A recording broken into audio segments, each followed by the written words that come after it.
자립을 준비하는 청년들의 사회 정착을 응원하는 특별한 템플스테이가 양평 용문사에서 펼쳐졌습니다. 조계종 총무원장 진우 스님이 1일 멘토로 나서 마음의 평화와 행복의 길을 안내했습니다. 호국 보훈의 달을 맞아 영축총림 통도사에서 조계종 종정 성파대종사가 참석한 제3회 호국영령 위령제가 봉행됐습니다. 한국전쟁 당시 육군병원 분원이 들어섰던 통도사의 중생구제 원력을 돌아본 자리였습니다.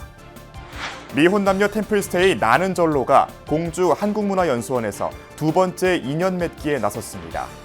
방송사 여느 인연 맺기 프로그램보다 더 각광받고 있는 나는 절로를 취재했습니다. 친환경과 생명 존중을 추구하는 점에서 불교적 가치와 맞닿아 있는 ESG 경영의 실질적 평가 지표가 발표돼 관심을 모으고 있습니다. BBS 뉴스의 새로운 릴레이 기획 리포트 숨은 절을 찾아서 첫 순서로 서울 성북동에 위치한 팔정사를 소개합니다. 여러분 안녕하십니까? 6월 17일 월요일 BBS 뉴스입니다. 자립을 준비하는 청년들의 성공적 사회 정착을 응원하는 특별한 템플스테이가 경기도 양평 용문사에서 펼쳐졌습니다. 조계종 총무원장 진우 스님이 이들 청년들의 멘토로 나서 마음의 평화와 행복의 길을 직접 안내했습니다. 이현서 기자가 취재했습니다. 성인이 되면서 보호시설을 떠나 홀로 서기를 준비하는 자립준비 청년들. 이들을 위한 명상과 템플스테이 프로그램이 경기도 양평 용문사에서 1박 2일 일정으로 펼쳐졌습니다. 자립준비 청년들의 마음 건강을 살피고 나아가 사회에 성공적으로 안착하도록 돕는 데 조계종이 앞장선 겁니다. 참가자 13명 대부분은 불자가 아니거나 사찰 체험이 처음인 이들. 지친 일상에서 잠시 벗어나고 싶은 갈망과 템플스테이를 다녀온 주변 지인들의 추천에 선뜻 용문사로 향해 이틀간 새벽 저녁 예불, 108배, 범종 체험 등에 참여했습니다. 야밤 캠프파이어 시간에는 주지 스님과 이야기를 나누며 색다른 추억도 쌓고 이틀째 마지막 시간에는 용문사를 찾은 조계종 총무원장 진우 스님으로부터 미래 세대와 함께하는 마음의 평화, 행복으로 가는 선명상이란 주제 아래 이른바 열린 법문을 청해 들었습니다. 한 청년은 미워하는 감정을 극복하는 방법을 질문하자 진우 스님은 좋고 싫은 감정의 분별에서 벗어나 좋지도 싫지도 않은 중도심을 통한다면 마음의 고통에서 빠져나올 수 있다고 조언했습니다. 그러면서 선명상 수행이 감정의 동요를 다스리는 데 큰 도움이 될 거라고 소개했습니다. 그래서 어떤 일을 할 때 항상 내 감정을 살피세요. 내가 그만큼 행복했고 즐거웠고 기뻤고 좋았던 그 질량만큼의 괴롭고 기분 나쁘고 고통스럽고 이런 게 똑같이 나타난다. 내가 지금 그게 지금 나타나고 있구나 라고 자기 감정을 살펴보는 게 가장 중요해요. 그럴 때마다 이건 내 감정에 의해서 내가 지금 이렇게 과거를 받고 있구나 라고 빨리 자기 감정을 스스로 돌아보면서 이렇게 감정을 다운시켜요. 이게 제일 중요해요. 진우 스님은 감정을 스스로 컨트롤하는 능력을 키운다면 삶이 달라질 것이라고 강조했습니다. 또 스님들의 일상생활과 관련한 호기심 가득한 질문에는 재치 있는 해법을 담아 화답했습니다. 모기를 살생하시나요? 모기 어떤 때는 죽이지. 예? 따가워 죽겠는데. 근데 이제 안 죽이는 내가 볼 때는 그건 성향 차이인 것 같아. 예. 살생하지 않는 건 기본이지만 이제 그 절집에는 해충이라든가 이런 거는 내가 이거를 제지하지 않으면 다른 사람에게 해를 줄 수도 있다 그래서 그렇게 이제 대방강불환경 이렇게 축원을 해줘요. 법문을 마친 진우 스님은 청년들과 함께 국내에서 가장 큰 용문사 은행나무 아래에서 각자 바라는 소원을 은행잎 쪽지에 담은 서원지를 매달았습니다. 고즈넉한 산사에서 마음의 쉼을 선사하며 MZ세대의 높은 관심을 받고 있는 템플스테이. 조계종은 앞으로도 전국 150여 개 템플스테이 사찰을 거점으로 각종 체험 프로그램을 기획해 청년 포교 활성화에 매진한다는 계획입니다. BBS 뉴스 이현서입니다. 세계문화유산 영축총림 통도사가 6월 호국 보훈의 달을 맞아 호국영령의 넋을 위로했습니다. 통도사는 지난 주말 경내 설법전에서 종정 중봉 성파대종사와 통도사 수좌 명신대종사 4부대중이 동참한 가운데 제3회 호국영령 위령제 법요식을 봉행했습니다. 법요식에 이어 국가무형문화재 제50호 영산제 전수자 영산스님을 단장으로 하는 어산단의 위령제 의식과 추모음악회도 거행됐습니다.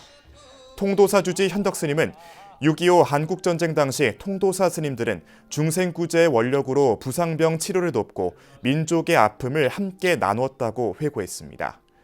영축총림 통도사는 6.25 한국전쟁 당시 제31 육군병원 분원으로 사용됐으며 2021년 보훈처 현충시설로 지정됐습니다. 호국 보훈의 달을 맞아 불교 종합예술 영산제와 함께한 순국선열 추모 위령제가 의왕 백운사에서 봉행됐습니다. 의왕 백운사는 지난 주말 경내에 대형 궤부를 내걸고 제10회 순국선열 군경 호국영령 추모 위령제와 영산대제를 6시간에 걸쳐 봉행했습니다. 전북 무형문화유산 영산작법 보존의 스님들이 의식 전반을 집전한 행사는 영가를 천도하는 이운식과 실현, 천수바라, 살풀이 등이 포함된 오전 법요식에 이어 오후에는 극락춤, 화청, 지전춤, 관음의식 등이 펼쳐졌습니다.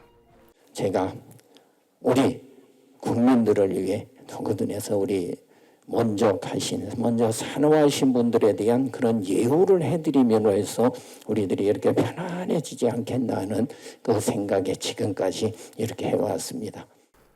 법요식에서는 불교계를 중심으로 다양한 사회공헌 활동을 이어오고 있는 복성 산업개발과 장원조경이 백운사 거사회와 함께 자비의 쌀 510포를 의왕시 측에 전달해 훈훈함을 안겼습니다. 호국영령과 그리고 순국선열의 그런 뜻깊은 그런 유지를 받들어서 오늘 우리가 누리고 있는 이 자유와 평화, 번영이 지속될 수 있도록 정말 더 이렇게 각고의 노력을 해야 되겠다라는 다짐합니다. 예상 밖의 큰 호응을 얻었던 미혼남녀 템플스테이 나는 절로가 두 번째 인연 맺기에 나섰습니다. 이번에는 마곡사 가는 길 공주 한국문화연수원에서 진행됐는데요. 입소문을 넘어선 큰 인기로 방송사 여느 인연 맺기 프로그램보다 더 각광을 받고 있습니다. 이경진 기자가 취재했습니다. 조계종 사회복지재단이 주관하는 미혼남녀 템플스테이 나는 절로가 공주 한국문화연수원에서 열렸습니다. 지난 4월 전등사에 이어 두 번째 인연 맺기입니다. 보건복지부와 협력해 진행하고 있는 템플스테이 나는 절로는 시작하자마자 결혼 정년기에 들어선 청춘 남녀에게 큰 인기를 얻고 있습니다.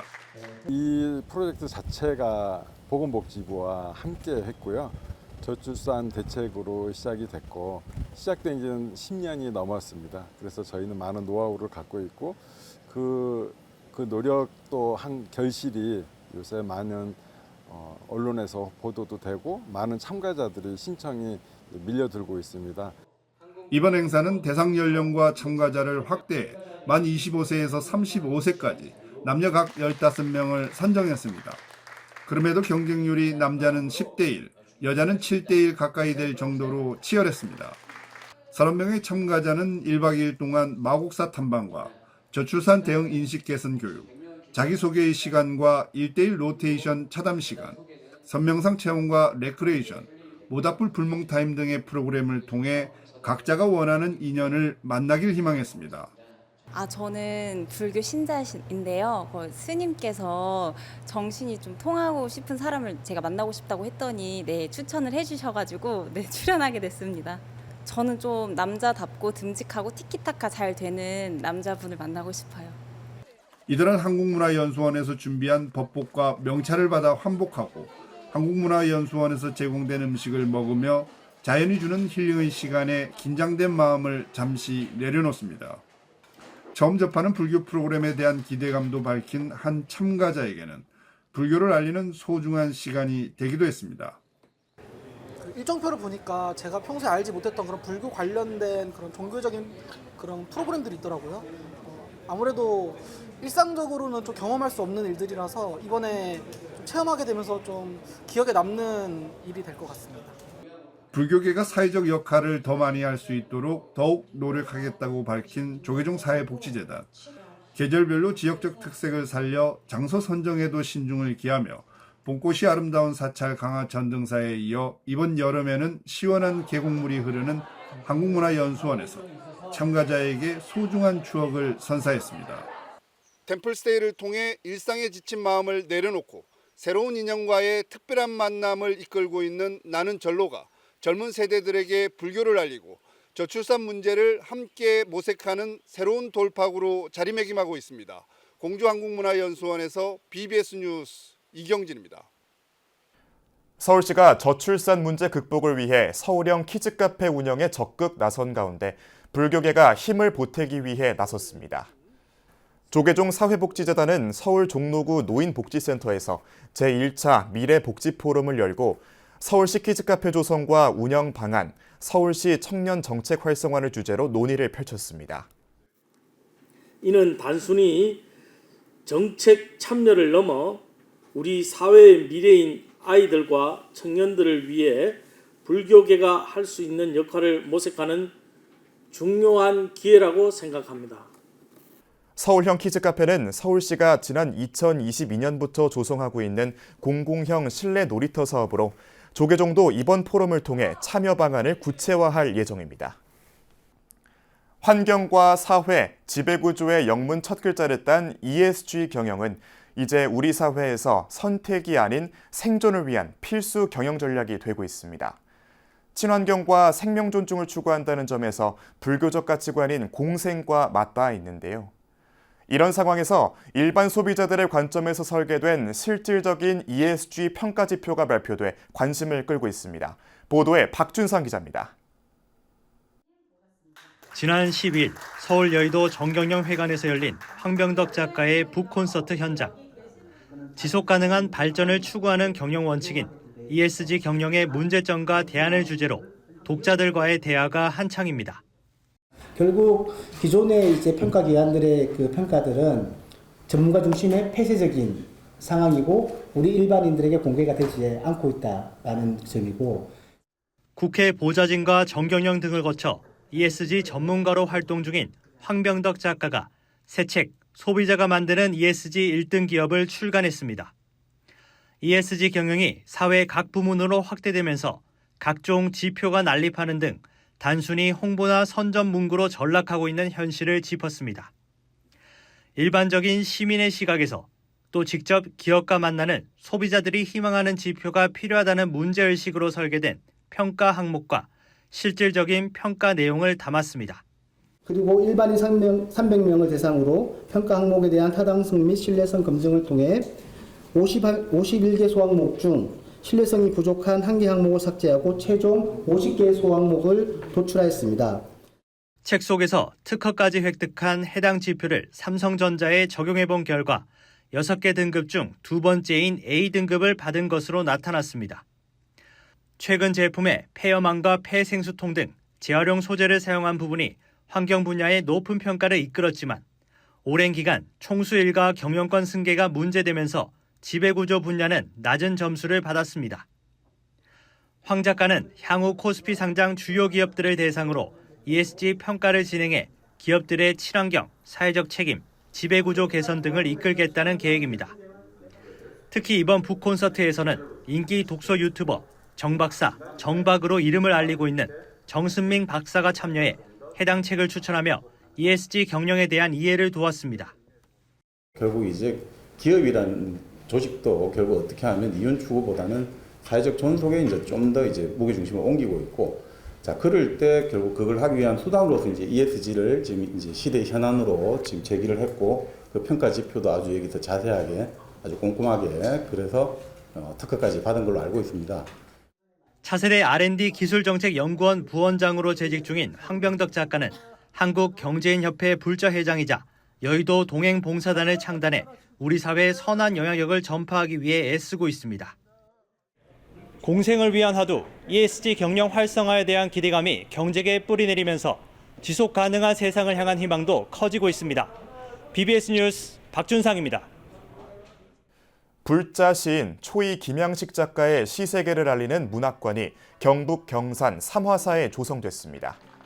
팔공산 삼화사는 지난 주말 회주 원학스님과 초이 김양식 시인, 전 통도사 주지 정우스님, 해인사다주 여연스님, 주호영 국회의원, 장하빈 대구시인협회장 등이 참석한 가운데 초이 문학관 개관식을 가졌습니다.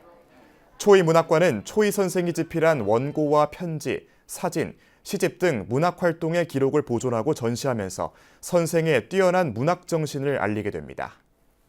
한 인간의 삶이 얼마나 열정을 쏟아붓는가를 관람을 통해 인식해야 하고 정서순화의 사유정신을 체험하게 하는 것이 개관 관리자의 진심 어린 바람이라고 하겠습니다.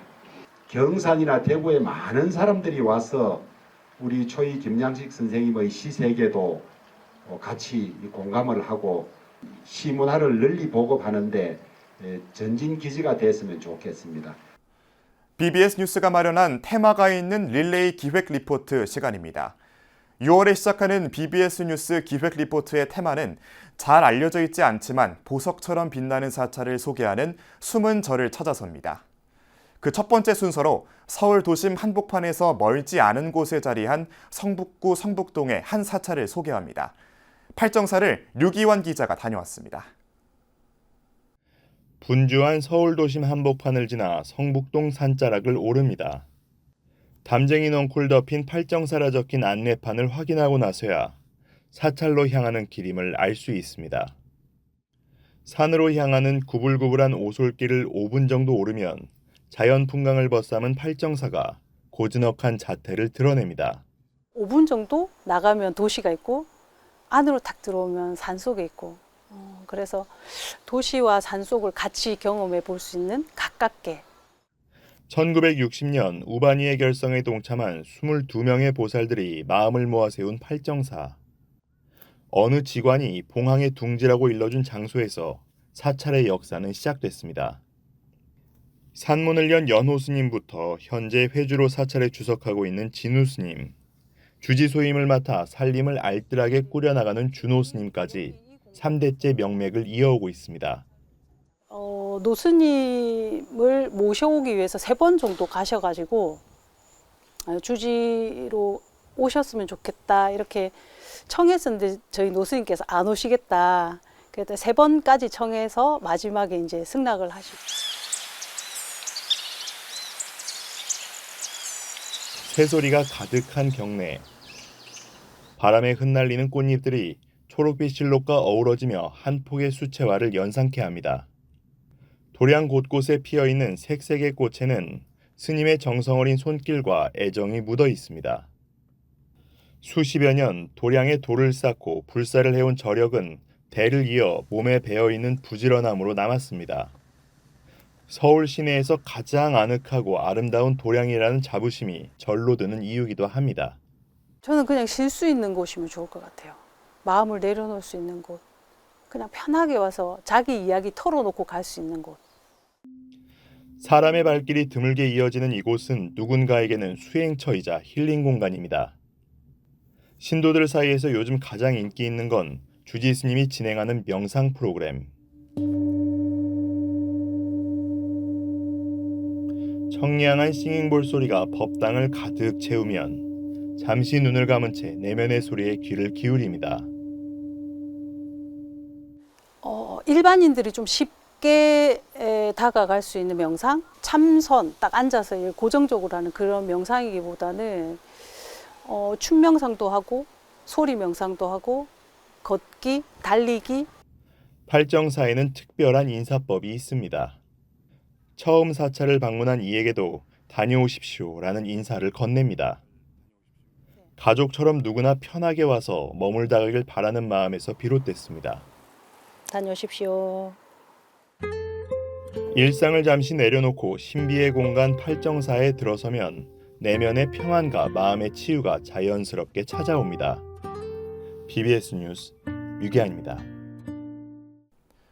이상으로 6월 17일 월요일 BBS 뉴스를 마칩니다. 시청해주신 여러분 고맙습니다.